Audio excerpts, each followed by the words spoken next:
Okay, my friends, here's what's next on the bench for me today.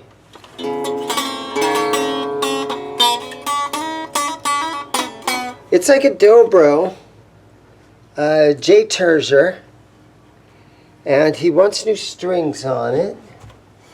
And so,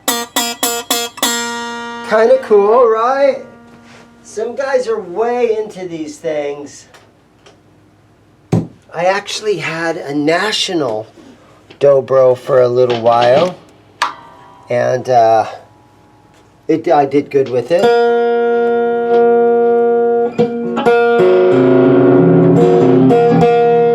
So there are some electronics that seem to be working properly. So let's just go ahead and we'll pull the strings off of here. I've been charging up my Ernie Ball string winder, so we should be good to go here.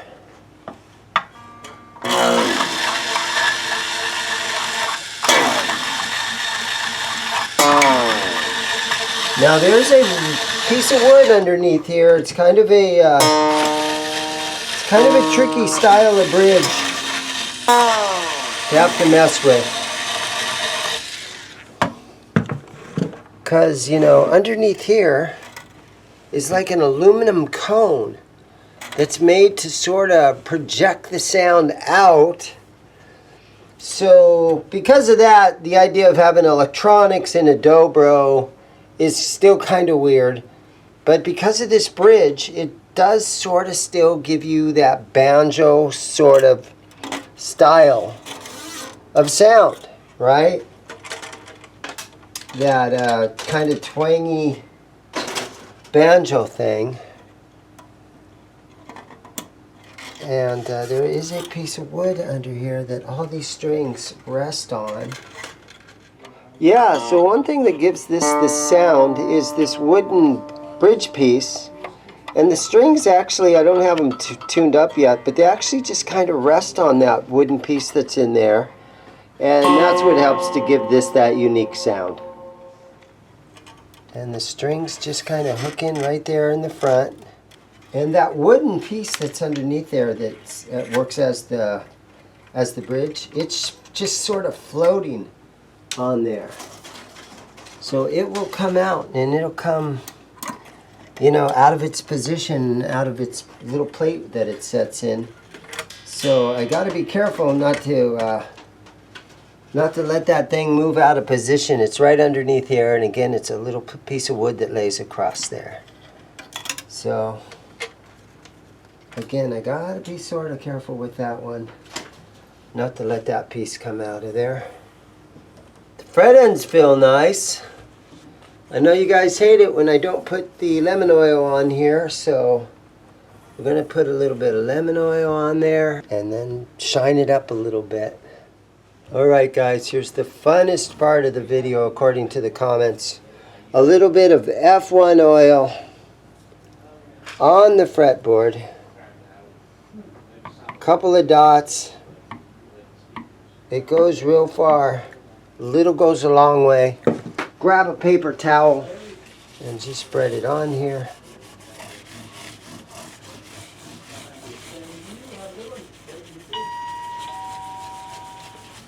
Really shines up the fretboard. You don't use it on maple fretboards. Just the rosewood or the palfaro or ebony works good on ebony. It's unfortunately the guitar has a nice little ding right there. Okay, and you just kind of let that soak in a little bit and wipe off some of the excess. And then I'll let that soak in again, and then I'll hit it again in a couple of minutes. First now though, the next thing is Music Nomad. The Guitar One, complete guitar maintenance in one bottle. Guitar One. Spray that a little bit on here. Take another couple of paper towels. Let's shine this up.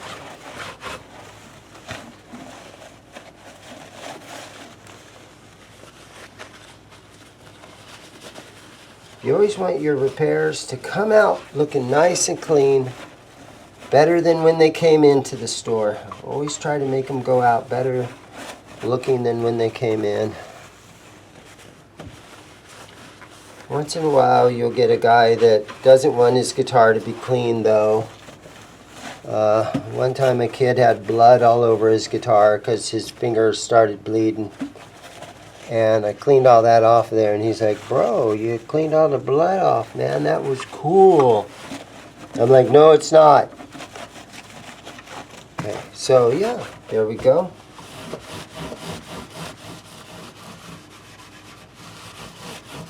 Okay.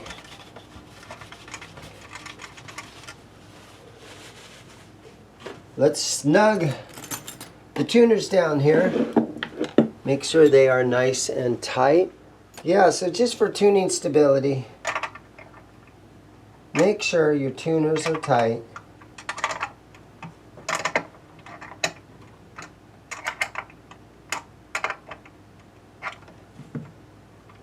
Check the buttons. They seem fine. Okay, let's get a pack of strings. Today's string choice. Alright, so today's string choice, we are looking at SIT string, stay in tune, power wound nickel, 10 through 46. So here we go. Easy open packaging.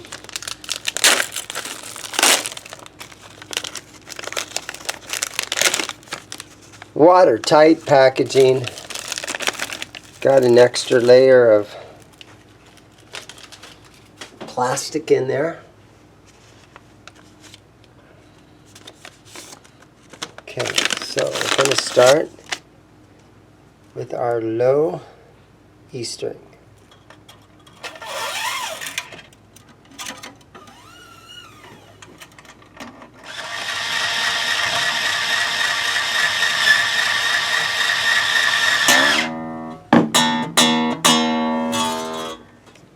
And I'm going to loosen this truss rod.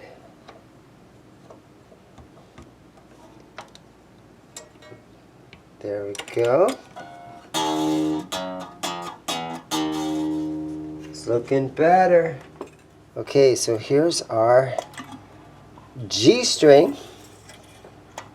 And it just kind of sets down in here and hooks in.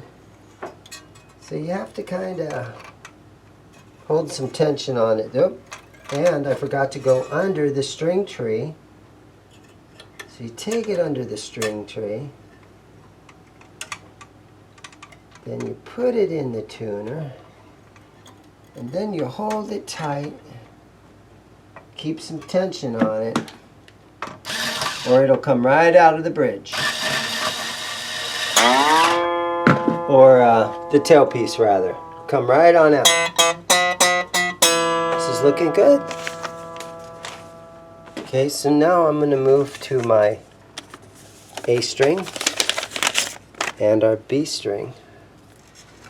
So here we go. Set that in there like that. And go underneath here.